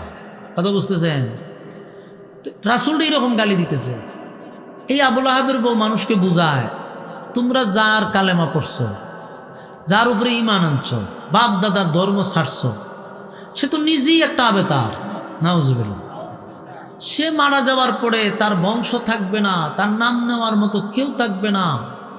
তোমরা যে তার কথা শুনছো, তার কাছে তোমরা তার দলে যোগ দিছো, সে যদি মারা যায় বলো তো দেখি, তার বংশ তো থাকবে না, কারণ তার ছেলে সব মারা গেছে, ছেলে দিয়া বংশ হয়, তাই তার ছেলে নাই, তার বংশ নাই, তার নাম নেওয়ার মতো কেউ থাকবে না। এ আটকুরা নির্বংশ বলে গালি দিতেছে। এই কথাটা একজন সাহাবী রাসূলের কানে আয়া পৌঁছাই দিছে। আল্লাহর রাসূল এই কথাটা শুননা রাসূলের চোখ দিয়ে পানি চলে আসছে। আপনারা একটু খেয়াল করবেন, হাতে গণবেন। 1 নাম্বার চাচা মারা গেছে, 2 নাম্বার স্ত্রী মারা গেল, 3 নাম্বার নিজে রক্তাক্ত হইল, 4টা ছেলে চলে গেল, কর্মীরা মার খাইতেছে, এখন আপনজন অপপ্রচার করতেছে। সবগুলা আঘাতপ্রাপ্ত হইয়া নবী খানায় কাবার সামনে কান্না শুরু করছে, চোখ দিয়া পানি পড়তেছে। আল্লাহ নবীর কান্না দিকে সাহাবায়ে কেরামরাও কান্দে, নবীর কান্না দিকে পশুরাও কান্দে। আমরা এলাকা সুবহানাল্লাহ চিনি, চিন্তা করেন আমরা খানলে কি কুত্তা বিলায় খান্দে? আমার নবীর কান্না দিকে বেড়া বকরিরা কান্দে, নবীর কান্না দিকে বেড়া বকরিরা পর্যন্ত কান্দে। এখন চিন্তা করেন আমার নবীর চোখের পানি সাহাবায়ে কেরাম বরদাস্ত করবো কেন? সাহাবায়ে কেরামরা কাঁদতেছে। কান্নার পরে আল্লাহ রাসূল হঠাৎ করে একটা মুস্কি হাসি দিছে, এই কান্নার মাঝখানে মুস্কি হাসি দিছে। তো একজন সাহাবী বলে, হুজুর বেয়াদবি মাফ করবেন, আপনার কান্নায় আমরাও কান্দি, আপনার কান্না দিকে ভেড়া বকরিরা কান্দে, বনের পশুরা পর্যন্ত কান্দে, কান্নার মাঝখানে হুজুর কষ্টের মাঝখানে আপনি একটা হাসি দিছেন। আল্লাহ রাসূল বলেন যে আমার উপরে এখন একটা এই মুহূর্তে একটা সূরা আল্লাহ নাজিল করছে। সুবহানাল্লাহ। এই সূরাটা নাজিল করার কারণে আমি খুশিতে আমার মুস্কি হাসি চলে আসছে। সুবহানাল্লাহ। এখন আসুন এই সূরাটা কেন নাজিল হলো? কারণ রাসূল অনেকগুলা আঘাতে জর্জরিত, আর রাসূল যখন চোখ দিয়া পানি ছাড়ছে আল্লাহ জিবরাইল পাঠাইছে, পাঠাইয়া প্রথম জিজ্ঞাসা করছে, হুজুর আপনি কান্দেন কেন? বলুন তো দেখি, আল্লাহ জানেনি কেন কান্দে? এরপরে জিগায়, কেন জিগায়? আপনি বললে আমি আল্লাহর ভালো লাগে, তাই আপনিই বলেন আমি শুনি। আল্লাহর নবী বলেন, আল্লাহ আমি কেন কান্দে আপনি তো জানেনি। আমার চাচা চলে গেছে, কষ্ট পাইছি কিন্তু অভিযোগ নাই, আপনি নিছেন, অভিযোগ কিসের? স্ত্রী চলে গেছে, কষ্ট লাগবে কিন্তু অভিযোগ নাই। সন্তান 4 জন চলে গেছে, কষ্ট লাগছে কিন্তু অভিযোগ নেই। নিজে রক্তাক্ত হয়েছি দিনের দাওয়াত দিতে গিয়া, আমার ভিতরে কষ্টও নাই, অভিযোগও নাই। কর্মীরা মার খাইতেছে, কষ্ট লাগে কিন্তু অভিযোগ নেই। আল্লাহ আমি এরপরও কান্দি নাই, কিন্তু আমার চোখ দিয়া পানি আসার মূল কারণ হলো এই মক্কাতে আমার মাও নাই, বাবাও নাই, দাদাও নাই, দাদিও নাই। আপনজন বলতে যারা ছিল তারাও আমার পক্ষে নাই। কিন্তু আমি জানি চাচা বাবার মতো, চাচি মার মতো, যারা আমাকে সান্ত্বনা দিবে, যারা আমার পাশে দাঁড়াবে, তারা যদি আমার বিরুদ্ধে মানুষের কাছে অপপ্রচার করে, নিজের মানুষ হইয়া, নিজের চাচি হইয়া আমারে কেমনে কইল যে আমি আটকুড়াল। কথা কি বুঝতেছেন? নবীর আঘাত লাগছে, নবী কাঁদতেছে। আল্লাহ রাব্বুল আলামিন বলেন, পয়গম্বর আপনার চোখের পানি আমি আল্লাহও বরদাস্ত করতে পারি না। আপনি কান্দেন, সাহাবায়ে কেরামরাও কান্দে, আপনি কান্দেন, পশুরাও কান্দে, আর আমি আপনার কান্না দেখে জিবরাইল পাঠাইছি, আমি মালিকও আপনার চোখের পানি বরদাস্ত করতে পারি না। আল্লাহ ডাক দিয়া বলে, বন্ধু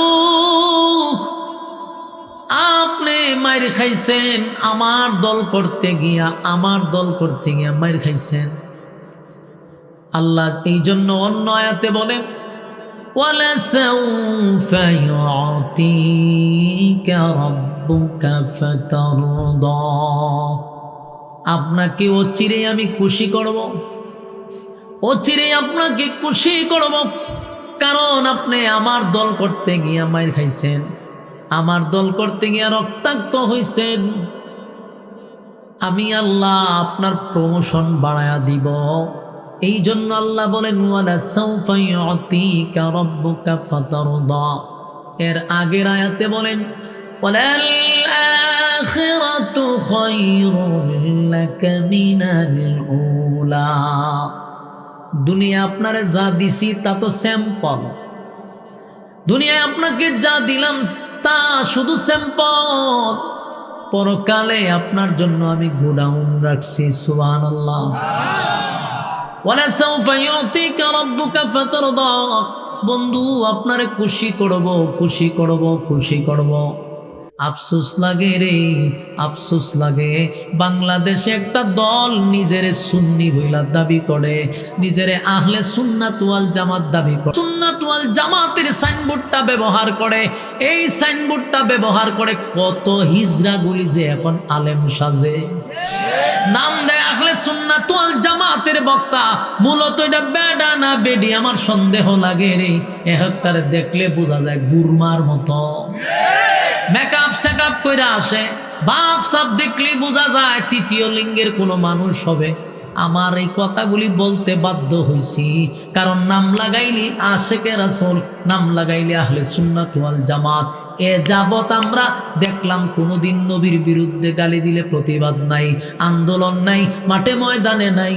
আল্লাহরে শেষ পর্যন্ত বাউল্লারা গালি দিল, ফাউলরা গালি দিল। একটা মেকআপওয়ালা বক্তা, একটা হিজড়াওয়ালা বক্তারাও মানববন্ধন করলো না, আন্দোলন করলো না, মিছিল করলো না। উল্টা আরো বাউল ফাউলের পক্ষে কথা বলল। উল্টা কয় বাউলের সাথে যেটা করা হয়েছে এটা নাকি অন্যায় হয়েছে। এখন আপনারাই বলেন, আমি এটির হিজড়া না আরো নিচে যদি লামন লাগাই মিলাম রাজি। এটির প্রতি আমার রুচি একেবারে চলে গেছে। আল্লাহরে গালি দিলে যার শরীরের রক্ত গরম হয় না, কসম খোদার এটা ইহুদি খ্রিস্টানদের দালাল। ঠিক কি বলে? যতক্ষণ না পর্যন্ত আল্লাহরে গালি দিলে আপনার রক্ত গরম হইল না, তারে হত্যা করতে মন চাইল না, আপনি তো ইহুদি খ্রিস্টানদের দালাল মিয়া। আপনারা কে কইছে হিজড়া শাস্তেন? এদিকে যেখানে পাইবেন এখানে জুতা ফিটাই করবেন, জুতা ফিটা। বলে নবীর নাম বেচা খাইতে না, আহলে সুন্নাত ওয়াল জামাতের সাইনবোর্ড লাগাইতে পারবি না। আহলে সুন্নাত ওয়াল জামাত হলাম আমরা, আমরাই হলাম সত্যিকারের আহলে সুন্নাত ওয়াল জামাত। আমরা নবীর অনুসরণ করি, অনুকরণ করি, নবীর জন্য জীবন দিতে প্রস্তুত। বাংলাদেশে যেখানে নবীর বিরুদ্ধে কথা হয়, আমাদের উলামায়ে কেরাম মাঠে ময়দানে রক্ত দেওয়ার জন্য প্রস্তুত হয়ে যায়। রানামদারি জিলাপি মার্কাও বল, একটা দিনও তো দেখলাম না প্রতিবাদ করতে। সর্বশেষ আল্লাহর শানে এত বড় বেয়াদবি করার পরে কুরআন নিয়ে ব্যঙ্গ করলো বাউল নামক ফাউল। সূরা নাসের সাথে কত বড় বেয়াদবি করছে, আল্লাহ বলল কি, এ ব্যাখ্যা করলো কি?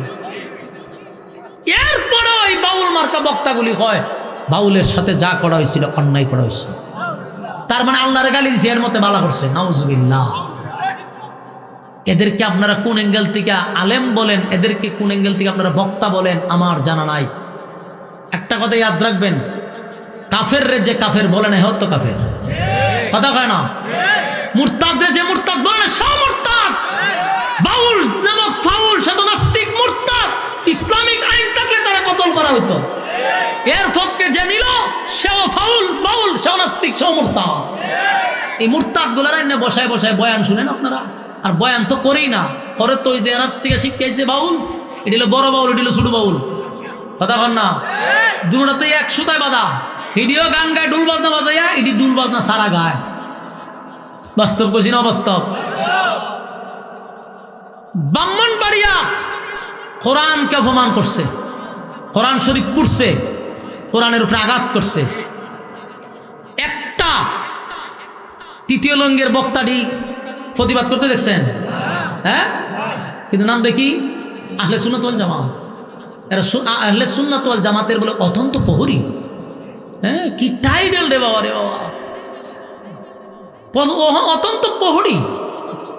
একটা বার দেখলাম না ইসলাম এবং দিনের জন্য, ইসলামের জন্য অথবা ইসলামের উপরে যে কেউ আঘাত করে প্রতিবাদ করতে আমি দেখি না। অথচ ইসলামকে হেফাজত করার দায়িত্ব এটা প্রত্যেকটা মুমিনের। কারণ যখনই কেউ আঘাত করব, আমি যেহেতু ইমানদার, আমার দায়িত্ব হলো আমার আল্লাহ এবং নবী নিয়ে কথা বললে আমার জায়গার থেকে আমার ইমানের হেফাজতে, আমার ইমান রক্ষার্থে আমার বক্তব্য দিতে হবে, আমার প্রতিবাদ করতে হবে। প্রতিবাদে যদি আমার জীবন যায় দিতে হবে। কারণ এখানে তো রাজনৈতিক বিষয় না, এটা ইমানের প্রশ্ন। এটা কিসের প্রশ্ন? ইমানের প্রশ্ন। ইমানের ক্ষেত্রে কোনো ছাড় চলবে না। এটা কোন দল করে? এই দুটা তুলে স্টেজে তুলে তাই না, দুটা শয়তানগর গুনানে খারবারটা আয়া ভর করছে শয়তানে। এদিকে তাকান, বলুন এখানে আমার কি ইমানের প্রশ্ন।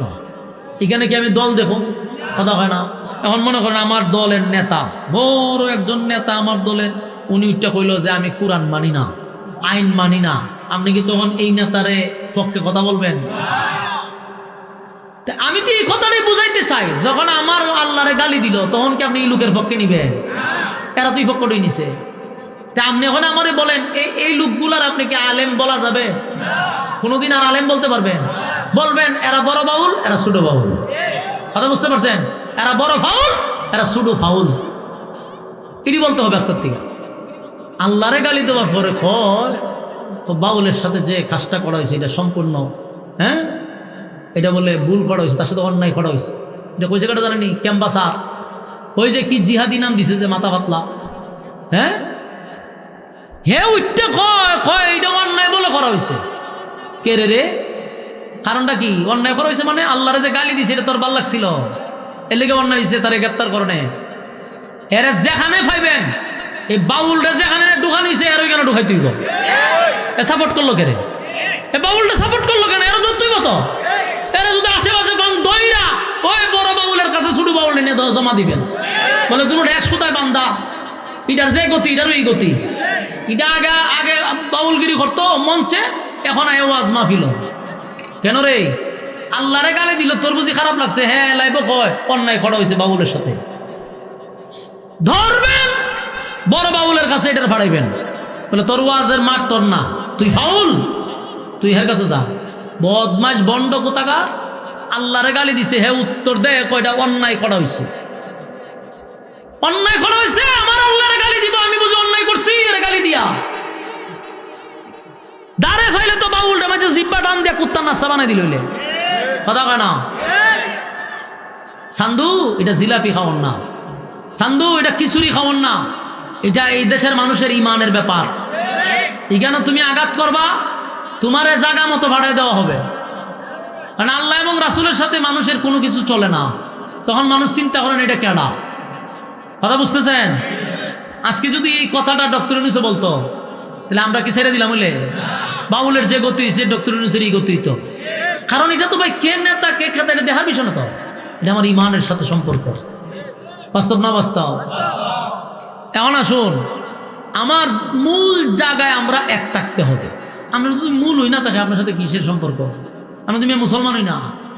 একটা আছে আকিদা, যার যার থাকতে পারে, কেউ খারুইয়া কেউ বইয়া, বা এটা কোনো সমস্যা না। তার আকিদা সে খার হয়েছে, খার হইলে কোনো হ্যাঁ কাপড়ে যেত না, খার হয়েছে খারি থাক, এটা মোটামুটি মান্য না, এটা তার আকিদাগত সমস্যা। যে তরিকাতপন্থীতে পীর মুরিদি কোনো অসুবিধা নাই, কিন্তু মূল যদি হারায়া যায়, আল্লাহ এবং নবীর ক্ষেত্রে যদি এক না থাকে, এটা মুসলমানই না। তুই দাঁড়াইয়া খরচ, আমি সাপোর্ট করি, যা তুই তোর দাঁড়াই, তোর আকিদা, তুই দাঁড়াইয়া খরচ, এলে কোনো কাপড় হয়েছে না। আরেকজন বইয়া বইয়া দূরে সরি পড়ছে, এগুলো কাপড়ই গেছে আনি, হারিয়া ফরন যা, বইও ফরন যায়, এটা নিয়ে তো কোনো সমস্যা না। কিন্তু যদি তুই আল্লাহর বিরুদ্ধে কথা কস, তখন কি আর এখানে আকিদা চলে? মূল উক্তি নাই, মূল ঐক্য নাই। আল্লাহ, নবী, কোরআন, এই তিনটা জায়গায় তোমার এক থাকতে হবে। কিন্তু এই জায়গাতে তুই নাই, এদের সাথে আমাদের কোনো সম্পর্ক নেই। কথা ঠিক নেই।